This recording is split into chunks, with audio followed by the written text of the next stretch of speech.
Hi అండి. Welcome to కోడలి వంటిల్లు. ఈరోజు కోడలి వంటింట్లో మరొక కొత్త రెసిపీతో నేనైతే మీ ముందుకొచ్చాను. పిల్లలు స్కూల్ నుంచి రాగానే, "అమ్మ ఈరోజు స్నాక్స్ ఏం చేసావు? భలే ఆకలేస్తుందమ్మా" అని హంగ్రీగా ఉండే పిల్లల కోసం స్కూల్ నుంచి రాగానే కాస్త వెరైటీగా, కొంచెం ఈజీగా ఇలా చేసి పెట్టారంటే చాలా ఇష్టంగా తింటారు.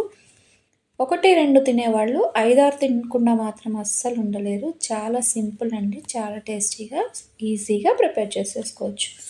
అయితే ఇప్పుడు మనం ప్రాసెస్‌లోకి వెళ్ళిపోదామా? ఇదేంటో ఇప్పుడు గెస్ చేసారా? గెస్ చేస్తే కామెంట్ చేయడం అస్సలు మర్చిపోవద్దు. ఇక ఈ ట్రయాంగిల్ కోసం నేనైతే ఒక హాఫ్ కప్పు శనగపిండి అయితే తీసుకున్నానండి. తర్వాత ఒక పావు స్పూను వాము ఇలా చేతిలో వేసుకొని వేళ్ళతోనే నలుపుకోవాలి. వాము నలిపేటప్పుడు మంచి వాసన వస్తుంది. శనగపిండితో వాము అనేది ఎప్పుడు కలిపి తీసుకోవాలి. ఒక పావు టేబుల్ స్పూన్ పసుపు వేసుకోవాలి. ఒక హాఫ్ టేబుల్ స్పూన్ కారం, ఇంకా రుచికి సరిపడిన ఉప్పు. తర్వాత బేకింగ్ సోడా ఆప్షనల్ అండి. వేసుకోకపోయినా పర్వాలేదు. ఒక చిటికెడు బేకింగ్ సోడా. ఇక దీన్ని చక్కగా స్పూన్తో ఇలాగా మిక్స్ చేసుకోవాలి. మీకు మధ్యలో ఒక బుడ్డ చేయి కనిపిస్తుంది. అది ఎవరో కాదండి, మా బుజ్జిబాబు అనమాట. "అమ్మ నేను వంట చేస్తాను, నేను చేస్తాను." ఇక దీనిలోకి తగినన్ని వాటర్ వేసుకొని పిండి అనేది ముద్దలు లేకుండా నీట్గా కలుపుకోవాలి. మనం బజ్జీలకి పిండి కలుపుతాం కదండి, అలాగే కలుపుకోవాలన్నమాట. కానీ ఇది కూడా బజ్జీయేనండి. మిర్చితో చేయట్లేదు, ఆలూతో చేయట్లేదు, బ్రెడ్‌తో చేస్తున్నాను అనమాట.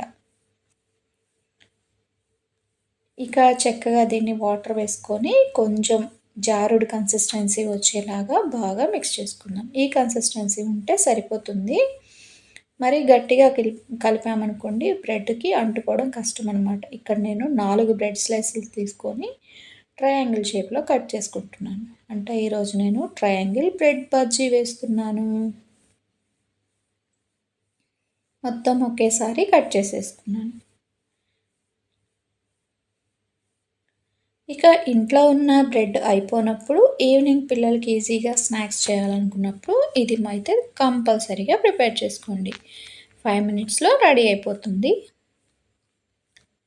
ఇక పిండి కలుపుకొని తర్వాత బ్రెడ్ ముక్కలు కూడా కట్ చేసి రెడీగా పెట్టుకున్నాను అనమాట. దీనిలో ఎక్స్ట్రా ఇంగ్రీడియంట్స్ కూడా మనమైతే ఏమీ యాడ్ చేయము. చాలా ఈజీ అండి. బ్రెడ్ ఆమ్లెట్ కన్నా బ్రెడ్ బజ్జీ కూడా కొంచెం చాలా వెరైటీగా బాగుంది. ఒక బ్రెడ్ స్లైస్ ఈ శనగపిండిలో డిప్ చేసుకొని మనం ముందుగానే స్టవ్ మీద ఆయిల్ పెట్టుకోవాలి. ఆయిల్ అనేది సిమ్లో పెట్టుకొని చక్కగా ఆయిల్లోకి ఇలా జారవిడ్చుకోవాలి.